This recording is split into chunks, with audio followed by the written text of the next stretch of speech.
अस्सलाम वालेकुम and very warm welcome to all of you. Karachi में तेज आंधी के साथ बारिश अभी जारी है, कई इलाकों में हो रही है और शायद कई इलाकों में रुक भी गई है। तो बहरहाल अल्लाह ताला सबको अपने हिफ्ज़ व अमान में रखे। मैं ये वीडियो क्यों बना रहा हूँ, क्योंकि ज़रूरत आन पड़ी तो मैंने सोचा कि इस पर वीडियो बनाई जाए।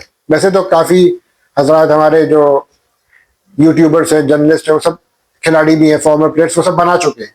सोचा मैं भी अपना हिस्सा डाल दूं। रिसेंटली भारत के जो मायरास लेजेंड स्टार सुनील गावस्कर साहब ने रिमार्क्स अपने दिए हैं अगेंस्ट अबरार अहमद। उनकी जो शमूलियत हुई है सनराइजर्स लीड्स की टीम में, वो सनराइजर्स लीड्स की टीम जो 100 लीग जो खेली जानी है इंग्लैंड में, उस लीग में सनराइजर्स लीड्स की जो टीम पार्टिसिपेट करेगी। जैसा कि सबको मालूम है कि अबरार अहमद को उन्होंने साइन किया, हैवी अमाउंट में उनको साइन किया गया, तो जिस पर पूरे अखंड भारत में वावेला बच गया है। और इतनी ज़्यादा इस वक्त शदीद तनकीद की जद में है सनराइजर्स हैदराबाद टीम की ओनर काविया मारन। बहरहाल काविया मारन ने कोई गलत नहीं किया, उन्होंने अपनी टीम खरीदी 100 लीग में सनराइजर्स लीड्स के नाम से। तो अबरार को जो उन्होंने साइन किया वो सनराइजर्स लीड्स में साइन किया है और 100 ओवर्स की जो लीग है उस लीग में साइन किया है। अब इसका ताल्लुक आईपीएल से तो है नहीं। अब अबरार अहमद ठीक है, पाकिस्तानी प्लेयर है, आईपीएल में नहीं खेल सकते। आईपीएल में तो कोई भी पाकिस्तानी खिलाड़ी पार्टिसिपेट नहीं करता है, क्योंकि ऑब्वियसली सबको मालूम है। तो अदर देन आईपीएल दूसरी लीग में तो पाकिस्तानी खिलाड़ी खेलते हैं, चाहे वो कैरिबियन प्रीमियर लीग हो, IL T20 लीग हो, यूएई में जो खेली जाती है, इवन इंग्लैंड में जो 100 लीग खेली जाती है, और भी दुनिया भर में जो लीग्स खेली जाती है, अमेरिका में मेजर लीग क्रिकेट खेली जाती है। तो वहां पे सारे जो ये जो लीग्स हैं उनमें इंडियन ओनर्स की भी अपनी टीमें मौजूद हैं और वहां पे पाकिस्तानी खिलाड़ी खेलते भी हैं। तो इसमें कोई नई बात तो नहीं है। अब जी सुनील गावस्कर साहब ने एक बड़ा खतरनाक किस्म का स्टेटमेंट दिया जी के अबरार अहमद को जो पैसों पे साइन किया गया है वो उन पैसों से जो वो टैक्स अदा करेंगे, वो टैक्स के जो पैसे हैं भारतीय फौज के वो खिलाफ जंग में इस्तेमाल होंगे। इस तरह का कोई स्टेटमेंट दिया है। खैर, तो सुनील गावस्कर साहब, सबसे पहले तो विद ड्यू रिस्पेक्ट, जब आपका जो ऑपरेशन सिंदूर था उसके बाद जब एशिया कप खेला गया तो उसमें इंडियन टीम ने पार्टिसिपेट किया। सवाल है क्यों किया? और जब इंडियन टीम ने पार्टिसिपेट किया तो आपने कमेंट्री बॉक्स पाकिस्तानी फॉर्मर खिलाड़ियों के साथ शेयर भी किया, चाहे वो वसीम अकरम हो, वकार यूनुस हो, रमीज राजा हो, आपने शेयर किया। क्यों किया? उस वक्त आपको नहीं ख्याल आया था अपनी देशभक्ति का? उस वक्त भी तो ख्याल आना चाहिए था ना, बल्कि आपको उस वक्त अपोज करना चाहिए था कि इंडियन टीम जो है वो एशिया कप ना खेले, क्योंकि उस वक्त तो ताज़ा माहौल हुआ था। 4 दिन की जो जंग चली थी वो हो थी खत्म। उस वक्त तो मामला बड़ा ये कि फ्रेश था। तो इंडियन टीम को उस वक्त नहीं खेलना चाहिए था एशिया कप। तो इतने अगर आपके अंदर देशभक्ति के जरासीम हैं तो आपको चाहिए था जी कि पैसा जाए जानों में, देशभक्ति कम्स फर्स्ट। तो उस वक्त आपने और जितने भी जो फॉर्मर इंडियन प्लेयर्स उन्होंने क्यों नहीं शोर मचाया? बाकी ने तो शोर मचाया ऐसा नहीं है, लेकिन आप लोगों को भी चाहिए था कि भाई शोर मचा दे और बीसीसीआई पर प्रेशर डालते यार एशिया कप ना खेलो, क्योंकि वो तो आईसीसी का टूर्नामेंट नहीं था। वो तो आप स्टेप ले सकते थे, लेकिन भाई ब्रॉडकास्टर के पैसे जो लगे हुए थे, तो पैसा कम्स फर्स्ट। आप करो तो सही, हम करें तो गलत। वही ना, तुम नाचो तो फैशन, हम नाचे तो पेशा, वही वाला हिसाब है।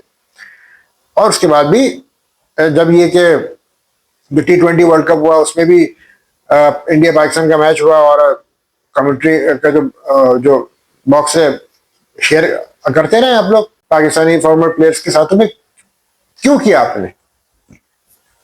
अब काविया मारन ने अगर अपनी टीम इंग्लैंड में जाकर खरीदी है, इंग्लैंड में जो लीग हो रही है 100 लीग, उसमें अगर उन्होंने अपनी टीम डाली है और उसमें अगर उन्होंने पाकिस्तानी प्लेयर को ले लिया तो उसमें ऐसी कौन सी कयामत आ गई भाई? ऑपरेशन सिंदूर के बाद तो इंडिया ने पाकिस्तान से खेला एशिया कप। हालांकि एशिया कप का इंडिया बॉयकॉट कर सकता था, तो एशिया कप का बॉयकॉट क्यों नहीं किया? ये सारे इंडियंस इसका का दे दे जवाब। चले आपके जो अर्नाब मुखर्जी साहब है उनसे पूछ लीजिए, उन्होंने इस बात पर जो है वो कंडेम किया था कि यार के इंडिया को एशिया का बॉयकॉट करना चाहिए था। और जब पाकिस्तान ने इंडिया के खिलाफ मैच खेलने से जब बॉयकॉट की बात की थी तो उस पर अर्नाब मुखर्जी साहब ने अप्रिशिएट किया था कि देखो पाकिस्तान जो है वो बॉयकॉट करा और ये काम इंडियन टीम को करना चाहिए था। तो वो इंडियन टीम को बुरा भला कर रहे थे। तो ये बातें तो अगर करना था तो उस वक्त करते भाई। मैं तो शुरू से ही कहता आ रहा हूं कि अगर खेलना है तो यार बायलैटरल सीरीज खेलो, बायलैटरल सीरीज होनी चाहिए। नो मैटर आपकी टीम बहुत जबरदस्त है, चाहे वो क्लीन स्वीप कर दे पाकिस्तान को टेस्ट में, ओडीआई में, किसी भी T20 में, इससे कोई फर्क नहीं पड़ता। खेल खेल है ना, खेल है।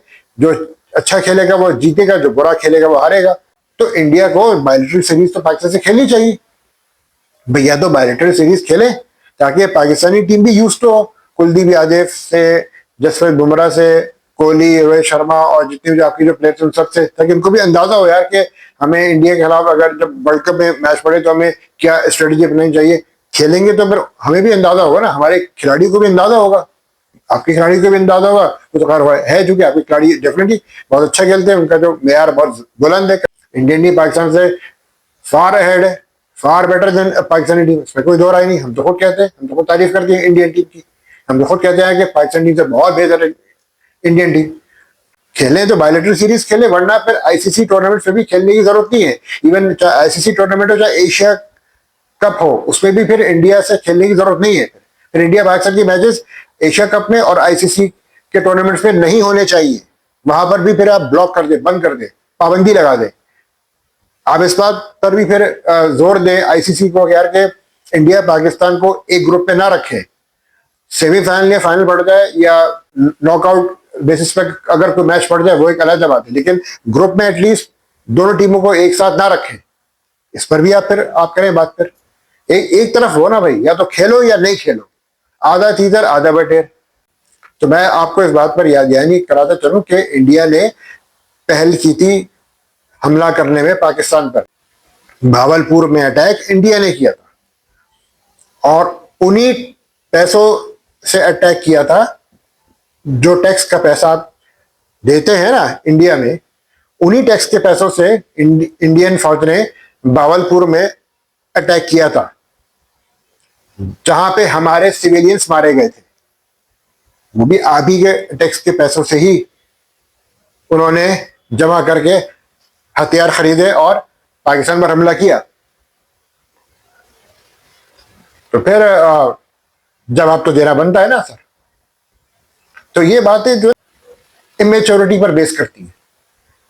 तो बहुत खैर अफसोस, हाँ अफसोस हुआ बिल्कुल, क्योंकि सुनील गावस्कर साहब आप एक ऐसे लेजेंड प्लेयर हैं जो कि हमेशा आपने न्यूट्रल बातें की हैं और हमेशा आपने क्रिकेट को फरोग दिया है। आपने हमेशा क्रिकेट और पॉलिटिक्स को अलग-अलग ट्रीट किया है। अबरार अहमद के हवाले से जो आपने स्टेटमेंट दिया, आप बिला वजह आप लोग पूरे इंडिया में मिलके काव्या मारन के पीछे पड़ गए। मकसद ये कि उनकी देशभक्ति पर शक किया जा रहा है। मैं बड़ा शौक हुआ हूँ and I am sorry to say that कि आप लोगों की सोच बहुत छोटी है। Bad time reveals good people which has been proved. और ये साबित हो गया है कि इंडियंस अक्सर बेशतर, मैं सबकी बात नहीं कर रहा हूँ, not the people like Kavya मारन, आप जैसे जो इंडियंस हैं जो सामने आते हैं, जो नफरत फैलाते हैं, ये साफ जाहिर होगा कि आप लोगों की सोच बहुत छोटी है और बहुत ज्यादा मतलब परस्त है। सिर्फ अपने मफाद का सोचते हैं। जहां अपना मफाद है, पैसा आ रहा है, खेल लिया पाकिस्तान से। जहां अपना मफाद नजर नहीं आ रहा, उनके खिलाफ प्रोपेगेंडा शुरू कर दो। So this is not on. और बहुत अफसोस हुआ आपके ये रिमार्क सुन के, और जो इस तरह की सोच रखते हैं उनकी सोच पे बहुत बहुत मुझे हैरत है।